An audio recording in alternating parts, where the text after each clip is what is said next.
Hello guys, welcome to Officer Maker online classes. तो guys, जैसा कि इकोनॉमिक्स का जो सीरीज चल रहा था उसमें अभी तक जो है हमने इन्फ्लेशन से रिलेटेड बहुत सारी चीज़ों के बारे में पढ़ा था। तो मेनली गाइज आपने इन्फ्लेशन मतलब महंगाई को अब तक समझ लिया होगा। अगर आपने नहीं समझा है तो नीचे मैं हर वीडियो का डिस्क्रिप्शन में लिंक दे दूंगा, आप उसे जाके देख सकते हैं। वो इन्फ्लेशन के ऊपर पूरा ही सीरीज है एक। तो गाइज इस वीडियो में जो हम बात करने वाले हैं वो हम बात करेंगे मॉनेटरी पॉलिसी के बारे में। तो गाइज मॉनेटरी पॉलिसी क्या होता है? तो इन्फ्लेशन के वीडियो में मैंने बहुत बार जिक्र किया था कि आरबीआई इन्फ्लेशन को कंट्रोल करती है, रेगुलेशंस लाती है। तो जो आरबीआई इन्फ्लेशन को कंट्रोल करने के लिए जो उसके पास टूल्स होते हैं, वैसे बहुत सारी चीज़ों के लिए वो टूल्स इस्तेमाल किए जाते हैं, बट मेनली फोकस किया जाता है इन्फ्लेशन को कंट्रोल करने के ऊपर। तो गाइज इन्फ्लेशन को कंट्रोल करने के लिए जो हमारी जो रिजर्व बैंक ऑफ इंडिया है या फिर किसी भी कंट्री की जो सेंट्रल बैंक होती है, उनके पास एक सेट ऑफ टूल्स होता है जिसे कि हम मॉनेटरी टूल्स कहते हैं या फिर क्रेडिट कंट्रोल भी कहते हैं। तो गाइज आज हम इसी के बारे में जानेंगे। इसमें गाइज हम लोग पढ़ेंगे एनडीटीएल के बारे में कि किस तरीके से एक बैंक अपना एनडीटीएल निकालती है, मतलब net demand and time liabilities. उसके बाद गाइज हम लोग सीआरआर, एसएलआर, एमएसएफ इन सब के बारे में पढ़ेंगे कि कौन से repo rate, reverse repo rate. मैं कोशिश करूंगा कि इस वीडियो को इसी पार्ट में खत्म कर दिया जाए। मॉनेटरी टूल्स अगर नहीं होगा तो इसके लिए हम एक और नेक्स्ट वीडियो बनाएंगे। तो गाइज चलिए टाइम वेस्ट ना करते हुए हम वीडियो शुरू करते हैं। एंड गाइज इस टॉपिक से रिलेटेड अगर आपको आर्टिकल पढ़ना हो तो उसका भी लिंक आपको नीचे डिस्क्रिप्शन में मिल जाएगा। एंड गाइज हमारे चैनल को आपने सब्सक्राइब नहीं किया है तो प्लीज़ उसे सब्सक्राइब करें और वीडियो को लाइक ज़रूर करें। तो आइए गाइज हम अपने सबसे पहले टॉपिक की तरफ चलते हैं, मॉनेटरी पॉलिसी। तो हमें जो पढ़ना है वो हम किसके बारे में पढ़ेंगे? तो मॉनेटरी पॉलिसी के बारे में पढ़ेंगे। तो गाइज मॉनेटरी पॉलिसी मैंने अभी आपको क्या बताया कि इसमें सेट ऑफ टूल्स होते हैं। अब ये सेट ऑफ टूल्स के जरिए आरबीआई क्या कंट्रोल करती है? तो आरबीआई इन्फ्लेशन को कंट्रोल करती है। इन्फ्लेशन को कंट्रोल करना मतलब कि अब इसका मतलब ये नहीं कि सिर्फ इन्फ्लेशन को, गाइज डिफ्लेशन जब मार्केट में आता है तब भी इन्हीं मॉनेटरी टूल्स का यूज करके उसे भी आरबीआई सॉल्व करती है, उसका भी एक सॉल्यूशन ढूंढती है। मतलब गाइज तो इन्फ्लेशन या डिफ्लेशन को अगर कंट्रोल किया जाता है किसके थ्रू? मॉनेटरी पॉलिसी के थ्रू। मतलब कि अब इन्फ्लेशन और डिफ्लेशन को कंट्रोल आप किस तरीके से कर सकते हैं? तो मनी सप्लाई को कंट्रोल करके आप इन्फ्लेशन और डिफ्लेशन को कंट्रोल में रख सकते हैं। अब गाइज मेनली यहाँ पे आपने क्या देखा कि मनी सप्लाई को कंट्रोल करना, मतलब मॉनेटरी पॉलिसी या मॉनेटरी टूल्स। जो मॉनेटरी पॉलिसी होती है उसके अंदर मॉनेटरी टूल्स होते हैं, सेट ऑफ टूल्स होते हैं इसके अंदर। इसके थ्रू होता क्या है? तो मनी सप्लाई को कंट्रोल किया जाता है। अब आगे आइए हम देखते हैं कि इसमें किस तरीके से सारी चीजें वर्क करती है, इसके अंदर क्या क्या होता है, वो टूल्स क्या होते हैं। तो चलिए आइए देखते हैं हम लोग। तो गाइज यहाँ पे सबसे पहले हम लोग बात करते हैं एनडीटीएल। इसके बारे में हम लोग जान लेते हैं कि ये होता क्या है। एनडीटीएल का मतलब होता है guys net demand and time liability. अब आपको पता है कि बैंक के पास क्या होती है? कोई भी जो एक बैंक होती है इसके पास एक लायबिलिटी होती है। वो लायबिलिटी दो तरीके की होती है, एक डिमांड लायबिलिटी होती है और एक टाइम लायबिलिटी होती है। डिमांड लायबिलिटी गाइज डीएल बोल देते हैं इसे, डिमांड लायबिलिटी और टाइम लायबिलिटी। डिमांड लायबिलिटी और टाइम लायबिलिटी क्या होता है? डिमांड लायबिलिटी मतलब कि जो आपके सेविंग अकाउंट में जो भी पैसे होते हैं, जिसे एक जो आपका कस्टमर है वो जब भी डिमांड करता है तो बैंक को वो पैसे देने पड़ते हैं। जिस तरीके से आप अपने सेविंग अकाउंट से जब भी पैसे निकालना चाहें तो आपको पैसे मिल जाते हैं। टाइम लायबिलिटी जो होता है गाइस, टाइम लायबिलिटी क्या होता है? इसमें एक मैच्योरिटी पीरियड होती है। जैसे कि आपका आरडी हो गया, आपका एफडी हो गया, ये सारी क्या होती है? एक टाइम के बाद मैच्योर होती हैं और उसी के बाद आप इसे विड्रॉ कर सकते हैं। तो एक बैंक के पास दो तरीके की लायबिलिटी होती है। कौन कौन सी? Demand liability and time liability. और इसी को गाइस क्या कहते हैं? एनडीटीएल। अब ये एनडीटीएल निकालते कैसे? तो ये गाइस फोर्टनाइटली निकलता है, मतलब हर 15 दिन पे एक बैंक निकालती है। मतलब कि एक बैंक के अंदर 15 डेज मतलब एक फोर्टनाइट के अंदर जितने पैसे डिपॉजिट होते हैं और डिपॉजिट में से क्या करना है? विड्रॉल। तो गाइज यहाँ क्या था, डिपॉजिट में से विड्रॉल को घटाने, मतलब एक फोर्टनाइट के अंदर 15 डेज के अंदर जितना भी डिपॉजिट होता है और जितना भी विड्रॉल होता है, जितना लोग जमा करते हैं और जितना लोग निकाल लेते हैं, इसका जो डिफरेंस आता है इसी को गाइज क्या कहते हैं, एनडीटीएल। अब यहाँ पे हम एनडीटीएल क्यों डिस्कस कर रहे हैं, तो यहाँ पे एनडीटीएल डिस्कस करने का मतलब ये है कि बैंकों को आरबीआई के गाइडलाइन के हिसाब से या मॉनेटरी पॉलिसीज के हिसाब से बैंक को सीआरआर और एसएलआर, मतलब कैश रिजर्व रेशियो एंड दूसरा क्या होता है, स्टैट्यूटरी लिक्विडिटी रेशियो, इन दोनों को क्या करना पड़ता है, मेंटेन करके रखना पड़ता है। अब इसके बारे में हम जानते हैं कि ये रखते कैसे हैं।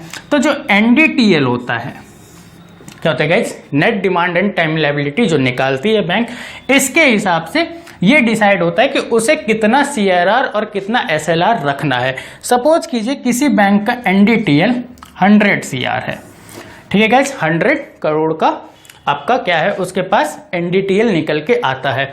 अब मान लीजिए कि सीआरआर में बोला जाता है कि आपको 4% कैश में रखना है।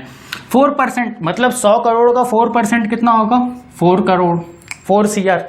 तो 4 सीआर उसे सीआरआर में रखना है। और उसके बाद ये बोला जाता है कि आपके एनडीटीएल का 18 से मान लेते हैं हम 18%, मतलब 18 सीआर, ये एसएलआर में रखना है। अब ये होता क्यों है गाइस, ये मेंटेन एक बैंक को क्यों करना पड़ता है, इसके बारे में जानते हैं। ये मेंटेन, अब मान लीजिए कि मार्केट में कभी भी पैनिक कंडीशन आती है कि ये बोला जाता है कि बैंक डूबने वाली है, कुछ भी एक अफवाह मार्केट में आती है, कुछ भी होता है, तो अब बैंक के पास जो डिपॉजिटर्स हैं, जिन्होंने बैंक में पैसा जमा किया है, उन्हें पैसे कहां से मिलेंगे, बैंक के पास वो फंड्स होने चाहिए। तो इसीलिए ये बोला जाता है कि आप कुछ पैसा कैश में रखो, कुछ पैसा लिक्विडिटी में रखो। ये कैश में जो होता है गाइस, ये तो पूरा का पूरा कैश में रखना है, ये कभी इन्वेस्ट नहीं होता कहीं पे भी। जो लिक्विडिटी में होता है, इसे गाइज, इसे बैंक गवर्नमेंट सिक्योरिटीज में इन्वेस्ट कर सकती है, या फिर गोल्ड में इन्वेस्ट कर सकती है इस तरीके से, या फिर रेपुटेड जो भी आपके स्टॉक्स होते हैं, शेयर्स होते हैं, उसमें इन्वेस्ट होती है। मतलब सिक्योरिटीज में इन्वेस्ट होती है कौन सी, एसएलआर की मनी जो भी होती है। अब इसके बाद जो बच जाता है, अब देखिए यहाँ कितना हो गया, 22 के बाद आपके पास बचा कितना, तो आपके पास यहाँ पे बचा 78 सीआर। ये इतना अमाउंट जो होता है, इसी को बैंक मार्केट में लेंड करती है। अब इससे जो प्रॉफिट आता है उसके हिसाब से वो अपने डिपॉजिटर्स को इंटरेस्ट देती है। अब ये देखते हैं कि इन दोनों मॉनेटरी टूल्स के थ्रू हम बात किसकी कर रहे थे, इन्फ्लेशन की, और दूसरा डिफ्लेशन की बात कर रहे थे कि इसे कैसे कंट्रोल किया जा सकता है, किसके थ्रू, सीआरआर एंड एसएलआर, ये जो मॉनेटरी टूल्स है इसके थ्रू। अब सपोज कीजिएगा इसकी मार्केट में इन्फ्लेशन बढ़ गया, ठीक है, अब इसे देखते हैं कि किस तरीके से इन दोनों को कंट्रोल किया जाता है। आई होप आपको यहां तक समझ में आ गया होगा। तो आइए अब ये देखते हैं कि ये काम कैसे करता है। ठीक है गाइस, तो यहां पे बात किसकी हो रही है, हम बात कर रहे हैं इन्फ्लेशन की, और दूसरी तरफ हम बात कर रहे हैं डिफ्लेशन की बात कर रहे हैं। ठीक है, अब आप ये देखिए कि यहाँ पे हमारे पास डाटा क्या क्या था, एक तो सीआरआर और एक क्या था, एसएलआर था। इधर भी हमारे पास क्या है, तो सीआरआर एंड हमारे पास है एसएलआर। अब इस चीज को हम समझने की कोशिश करते हैं कि अब हुआ क्या, तो मार्केट में इन्फ्लेशन आ गया, मतलब मार्केट में महंगाई आ गई है। महंगाई आ गई, इसका मतलब क्या हुआ कि मार्केट में मनी सप्लाई बहुत ज्यादा है। मनी सप्लाई ज्यादा है मतलब इन्फ्लेशन को कंट्रोल करने के लिए हमें क्या करना पड़ेगा, तो मनी सप्लाई को कम करना पड़ेगा। अब मनी सप्लाई को हम कम कैसे करेंगे, ये देखते हैं। अब मनी सप्लाई को हम कम कैसे करेंगे, इसके थ्रू ये देख लेते हैं। तो अब इसमें, अब मान लीजिए इन्फ्लेशन के कंडीशन में क्या होगा, मनी सप्लाई बहुत ज्यादा है। जब मनी सप्लाई बहुत ज्यादा है, मनी सप्लाई कम कैसे किया जा सकता है, अगर अब पहले की कंडीशन में जो हमने अभी एग्जांपल लिया था, वहां पे क्या था आपका, ये था, इतना मेंटेन करना था। लेकिन गवर्नमेंट ने कहा कि नहीं, अब आपको ये 4% नहीं मेंटेन करना, और ये 18% की जगह आपको क्या करना है कि इसे कर लो 10% आप मेंटेन। तो जैसे ही ये 10% मेंटेन करने पे पहुंचे तो ये कितना हो गया, 10 करोड़ यही हो गया। और इसे बोल दिया कि अब आप 30% यहाँ मेंटेन करो। 30% मतलब यहाँ पे कितना हो गया, 30 करोड़ यहाँ पे हो गया। अब टोटल देखिए कितना है बैंक का, मतलब जो उसके पास जो रिजर्व्स हैं, इसे आप रिजर्व कह सकते हैं। तो ये जो रिजर्व है इन टोटल कितना हो गया यहाँ पे, तो इन टोटल हो गया आपका 40 CR का रिजर्व अब हो गया, जो कि पहले कितने का था, तो पहले 18 to 22 CR का रिजर्व था। मतलब यहाँ पे बैंक के पास लैंड करने के लिए अब बचा 60 CR और यहाँ पे कितना था उसके पास 78 CR। तो आप देख सकते हैं अब बैंकों का ऐसा नहीं होता NDTL 100 करोड़ का होता है, उनका लाखों में होता है, लाखों करोड़ों करोड़ में होता है। अब यहाँ पे आप ये देखें कि 100 करोड़ में ही 18 करोड़ का फर्क हमें देखने को मिलता है। मतलब ये कि अब इससे होता क्या है कि 18 करोड़ अगर अब बैंक रिजर्व में रखेगी, मतलब वो पैसा मार्केट में सर्कुलेट नहीं होगा। तो मार्केट में सर्कुलेट नहीं होगा तो पैसे का जो आपका फ्लो था मार्केट में, या फिर पैसे की जो सप्लाई थी मार्केट में, वो क्या हो गई, अब कंट्रोल हो गई मार्केट में। तो अब हम लोग ये देख लेते हैं यहाँ पे कि इन्फ्लेशन जब था तो CRR को भी बढ़ाना था और SLR को भी बढ़ाना था। ठीक है गाइस, सेम सिचुएशन आप डिफ्लेशन में देखें तो डिफ्लेशन में क्या होता है, यहां पे क्या होता है, तो यहां पे मनी सप्लाई रिड्यूस होता है, मनी सप्लाई रिड्यूस होता है। और यहां पे क्या होता है, तो मनी सप्लाई इंक्रीज होता है। तो अब मनी सप्लाई रिड्यूस होना, तो यहाँ पे अब एक टर्म का मैं यूज करूंगा जिसे कहेंगे डियर मनी पॉलिसी। डियर मतलब कि यहाँ पे क्या है, तो पैसा प्रिय है, पैसा बहुत ज्यादा डियर है हमारे लिए। कब डियर है, तो पैसे को खर्च नहीं करना तब डियर है। तो अब यहाँ इन्फ्लेशन की कंडीशन कब आती है, जब पैसे का कोई मोल नहीं है, पैसा खर्च करो, जितना भी करना है करो। लेकिन ये चीज नहीं होती, जब ये सारी चीजें आती हैं तो अब क्या होता है, यहाँ इस चीज को क्या कहते हैं, डियर मनी पॉलिसी अप्लाई कर देना। तो मनी सप्लाई को यहाँ पे क्या किया जाता है, रिड्यूस, कब, इन्फ्लेशन में। और रिड्यूस अगर CRR और SLR के थ्रू करना हो तो क्या करेंगे, दोनों को इंक्रीज कर देंगे। सेम सिचुएशन जब मनी सप्लाई को हमें क्या करना हो, इंक्रीज करना हो, यहाँ रिड्यूस करते हैं गाइस। तो इंक्रीज करना हो तो मतलब क्या है, डिफ्लेशन के टाइम में हम क्या करेंगे, मनी सप्लाई को इंक्रीज करेंगे। मनी सप्लाई को इंक्रीज करना मतलब पैसा मार्केट में दे दो, चीप मनी पॉलिसी उसे कहते हैं। तो डिफ्लेशन मतलब अब क्या है, अब महंगाई नहीं है, सामान बहुत ज्यादा है, लोग खरीद नहीं पा रहे हैं, तो इन्फ्लेशन का जस्ट उल्टा। तो यहाँ पे CRR और SLR क्या होगा, तो जाहिर सी बात है ये क्या हो जाएगा, घट जाएगा। यहाँ पे CRR और SLR क्या होगा, इंक्रीज होगा। यहाँ पे CRR और SLR क्या होगा, डिक्रीज होगा। तो ये चीज आई होप गाइज आपको समझ में आ गया होगा कि इन्फ्लेशन और डिफ्लेशन को अगर CRR और SLR से हमें कंट्रोल करना हो तो किस तरीके से कंट्रोल किया जाता है। अब आइए गाइज कुछ और भी हम देखते हैं इसमें। तो गाइज अब हम लोग देख लेते हैं बैंक रेट के बारे में और रेपो रेट के बारे में एंड रिवर्स रेपो रेट के बारे में। गाइज जो भी जितना भी मैंने आपको बताया है उसके बारे में, यहाँ वीडियो बहुत ज़्यादा लंबी ना हो जाए इसलिए मैंने आपको शॉर्ट में बताया। इन डिटेल अगर आपको पढ़ना हो तो नीचे आर्टिकल का लिंक दिया गया है, वहाँ जाके आप पढ़ सकते हैं। तो आइए guys bank rate, repo rate और रिवर्स रेपो रेट के बारे में हम थोड़ा जान लेते हैं कि ये होता क्या है। बैंक रेट क्या होता है गाइज, तो जब भी अब मान लीजिए कि बैंकों को अगर पैसे की जरूरत पड़ती है तो बैंक किससे लेती है, तो बैंक क्या करती है, बैंक जाती है रिजर्व बैंक ऑफ इंडिया के पास और उनसे बोलती है कि हमें लोन दो।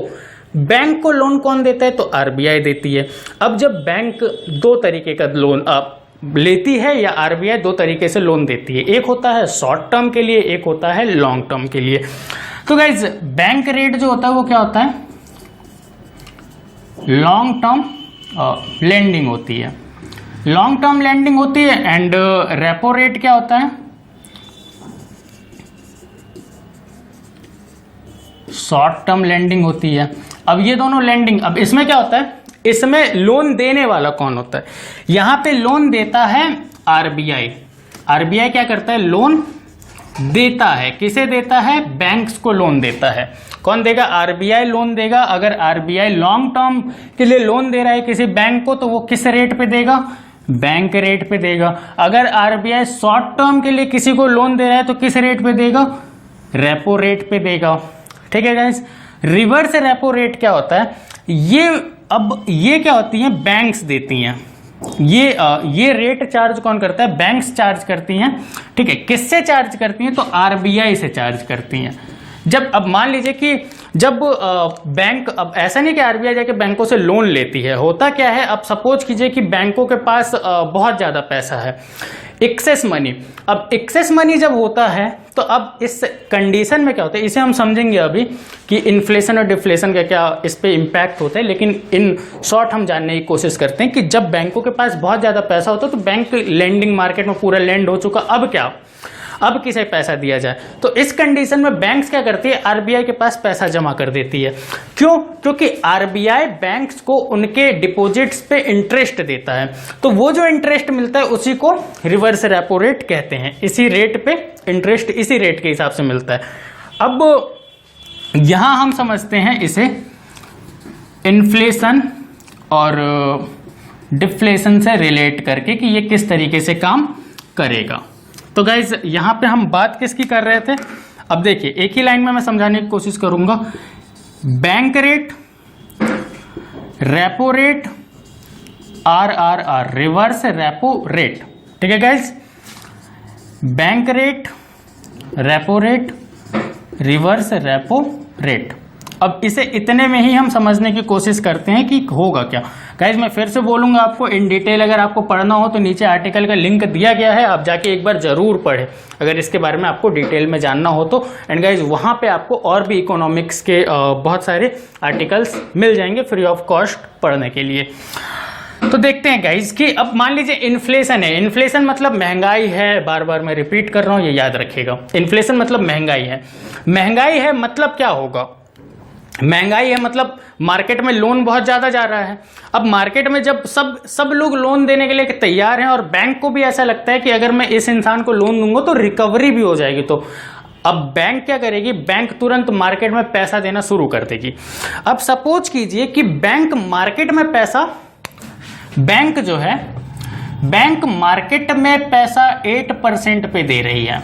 किसे? लोगों को। लोगों को कितने में दे रही है? 8% पे दे रही है और लोग ले रहे हैं। अब क्या हुआ? जितने भी डिपॉजिट थे वो खत्म हो गए बैंक के पास, मतलब जितने भी पैसे थे एनडीटीएल में सीआरआर एसएलआर मेंटेन करने के बाद जो पैसा बचा वो खत्म हो गए, लेकिन लोन लेने वाले लोग अभी भी आ रहे हैं। अब बैंक क्या करेगी? बैंक चली जाएगी आरबीआई के पास, आरबीआई को बोलेगी भैया हमें लोन दो। किस पे दो?